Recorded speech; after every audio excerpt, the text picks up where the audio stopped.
But you're like Wyeth is also interesting to relate to your work because like the perspective, the shift. With Wyeth, you feel like you're never on the solid ground. You're always slightly elevated.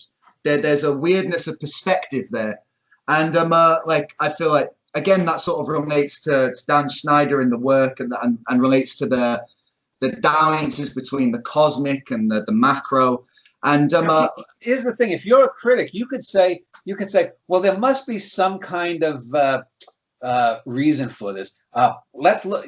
This is why people fetishize on biographies. This is why, like someone like Woody Allen, who has very Woody Allen-like characters in most of his earlier comedies, where they think it's biographical. Someone could read the stuff with Manny Cole or with Danny Wagner in the plays, or with Henry Matsumi in some of the short stories, and say, well, this is clearly Dan doing this.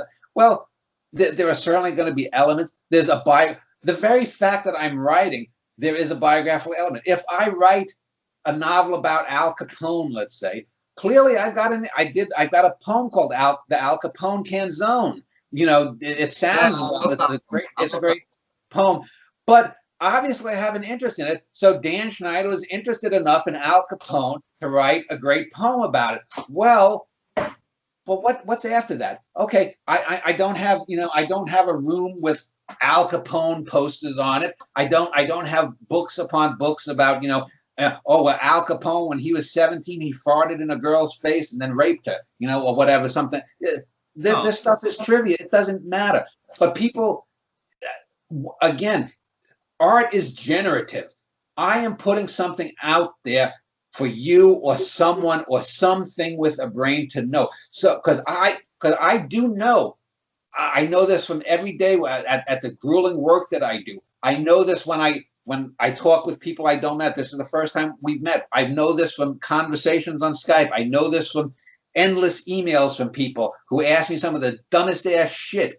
But I try to help people. I try to put out, because if I know something and if I understand something that most people don't get, what does it say about me if I don't try to help someone else understand it? I mean, yes, art doesn't have to be in the Oprah Winfrey sense, something that is ameliorative, that helps you get over being raped by your Uncle Claude when you were 7. But if it does, that's good. But that's not the reason for it. I'm putting it out there. It's giving you something. I'm not giving you the fish. I'm teaching you how to fish, to use the Christian metaphor. What I was trying to get at was that not that like I'm trying to sort of read any sympathy on your part into personal sympathy on your part into Wyeth, but trying to say that like there are many characters in the story who discover Wyeth in their own way. I mean, I think it Vito Vincetti who gets a postcard of Wyeth, and it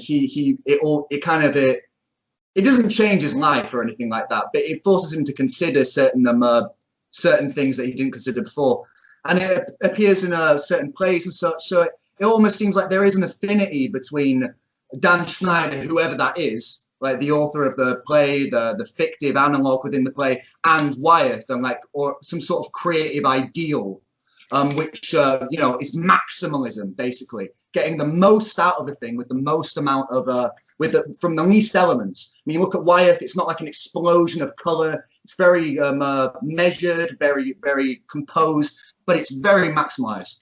Well, the term that I use is called total immersion. And I developed in a story called the TVG 9000 something, when my wife and I went to Roswell, New Mexico about a decade ago, and we stopped by the UFO museum, and we saw that it's a very funny story, and you should read it if you get a chance. But with some of that stuff, though, again, I don't even remember that, but if it was to Vito, in the Vincetti Brothers, there's that scene where Vito beats the shit out of his family as they're eating. The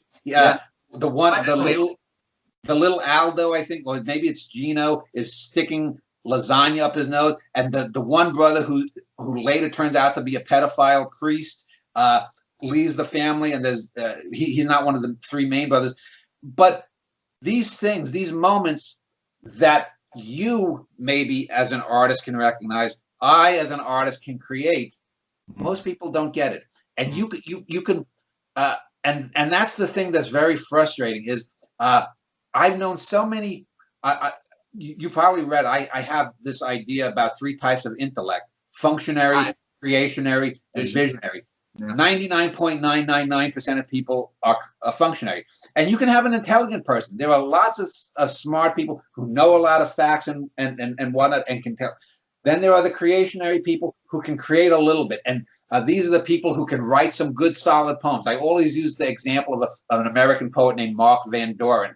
He wasn't really a great poet, but he was good, solid. He didn't write bad stuff. His worst poems are still technically competent, but he couldn't get beyond it. It's the different. Functionary is regular vision, creationary is X-ray vision, and then visionary is X-ray vision that can see around corners. Yeah.